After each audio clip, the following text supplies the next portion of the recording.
City Scrapper. I'm so glad you could join me on my channel today. Today I have a layout that I made for a Punched Out Thursday to Die For. I am using a sketch from Christy's Beautiful Life, 30 Days of Sketches, Series 9. I'm using the sketch for day 2, which was created by Tracy Reed.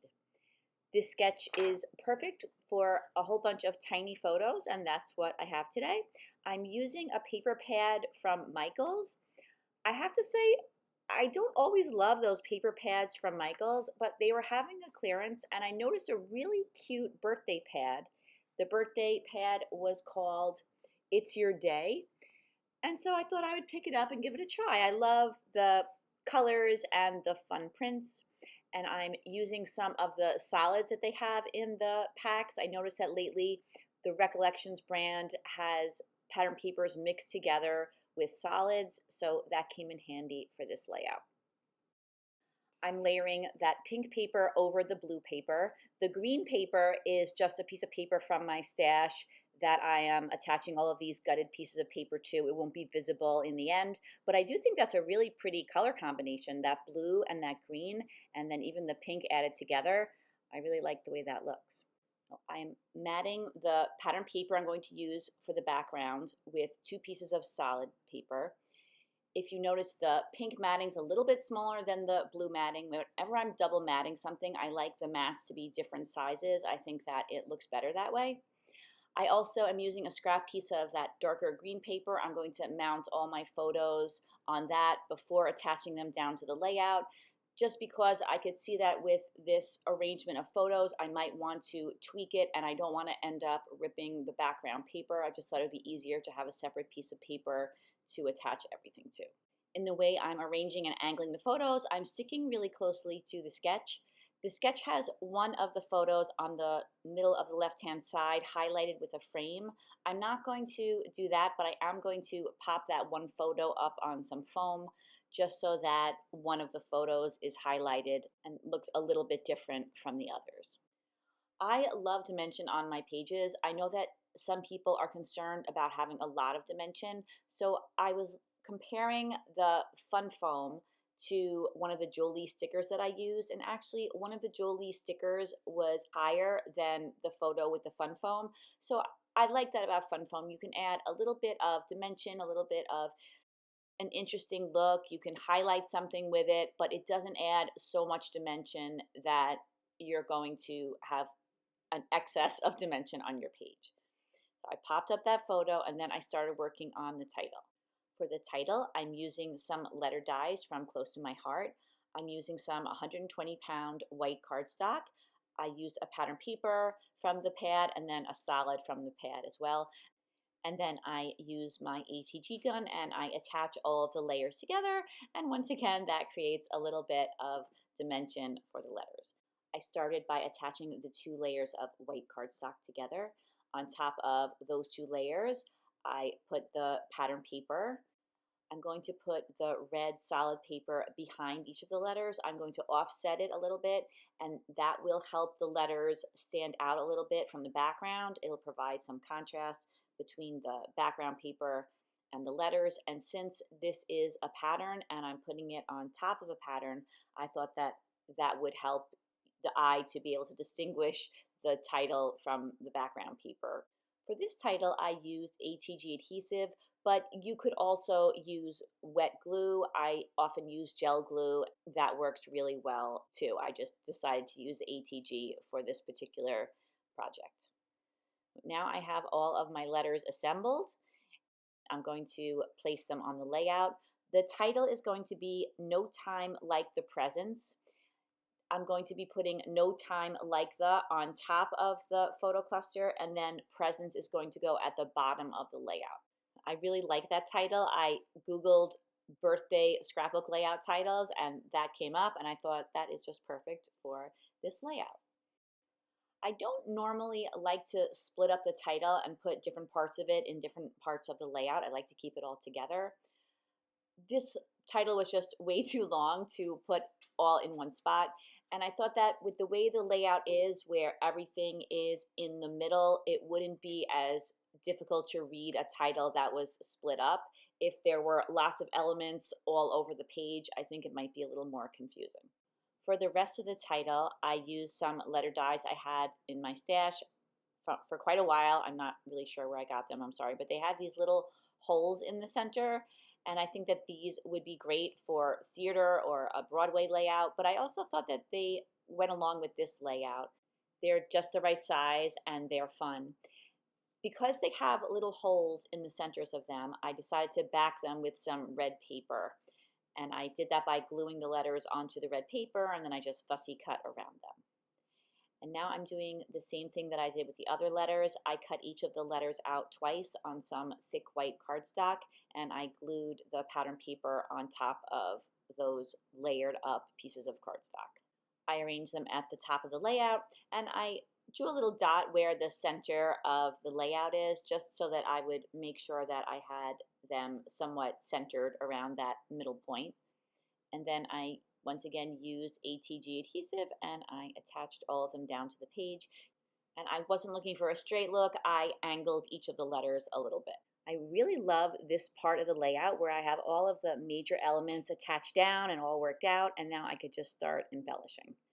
For this layout, I use a whole bunch of different stickers that I had in my stash. This first sticker is from a Dollar Tree sticker pack. It says "For You" on it, and the colors went really well with the colors of the pattern paper in the background.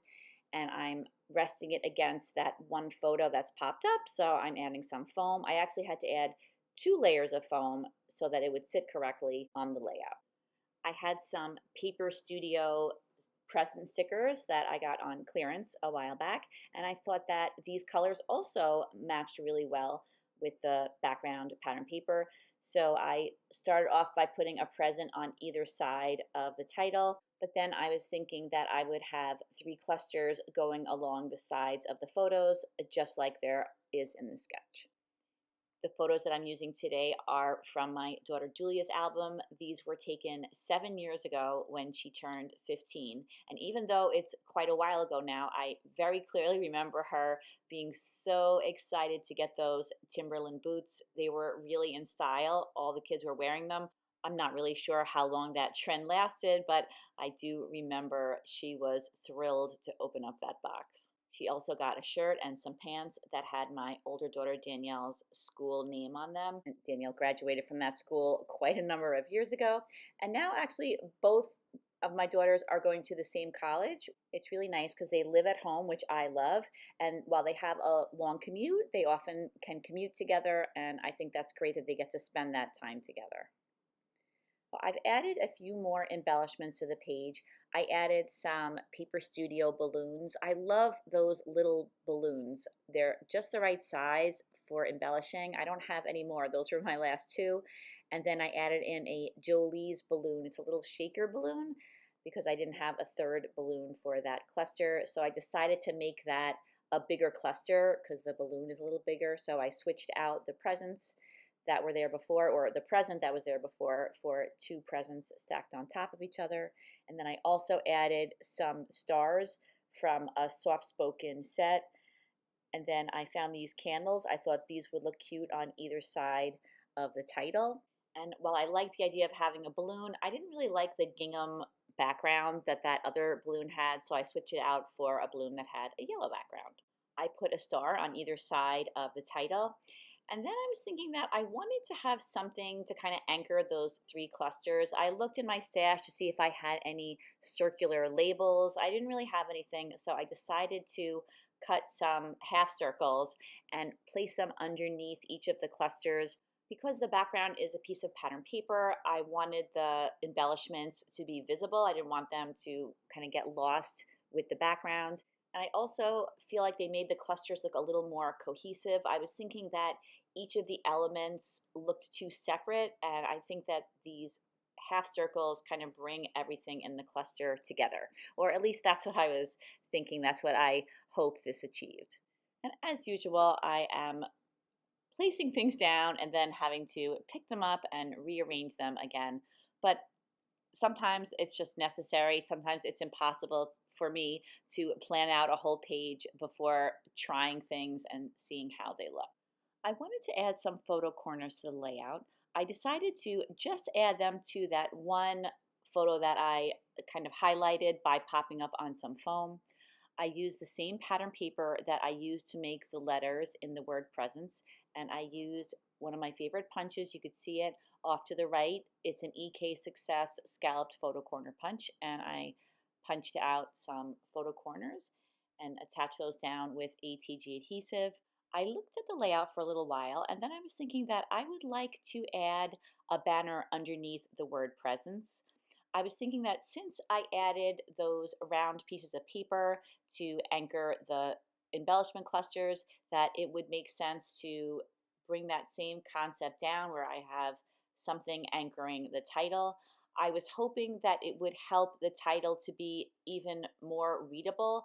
It's not that it's not readable, but I really don't like when you have to kind of look twice to figure out what something says. So I thought that this might help the title look a little bit more clear. I'm not sure if it accomplished that, but I do really like the addition of the banner.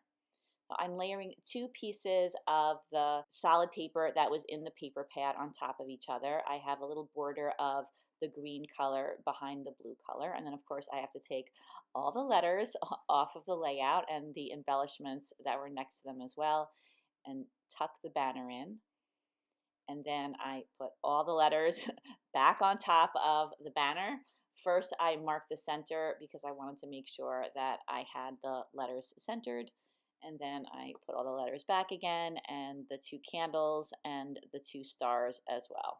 And then as I was adding the stars to the banner, I thought that it would be better to have a gold star rather than a blue star on the right-hand side. So I switched the star out with a star that was in the upper left-hand cluster. And then I thought I would add some jewels to the page. There were some jewels that were already on some of the embellishments that I used, so I thought that I would add some additional jewels to a few spots on the layout. So I'm adding some very tiny jewels to the centers of all the stars on the layout. I added 3 little jewels. Those little jewels are from Queen and Company, the ones that are on that sentiment that says "for you." And then I added some jewels between each of the words of "no time like the." And then I use a different color jewel on each of the photo corners. And that is the very last touch on this layout. And here are some close-ups. Thank you so much for watching A Punched Out Thursday to Die For. Please don't forget to check out all the other scrapbookers who are collaborators on A Punched Out Thursday to Die For. The links to their channels are in the description box. As always, I say it every time, but I truly mean it. Thank you so much for watching this video. Thank you so much for watching it all the way to the end. I really hope that you enjoyed it, and I really hope to see you again soon. Take care, everybody. Bye-bye.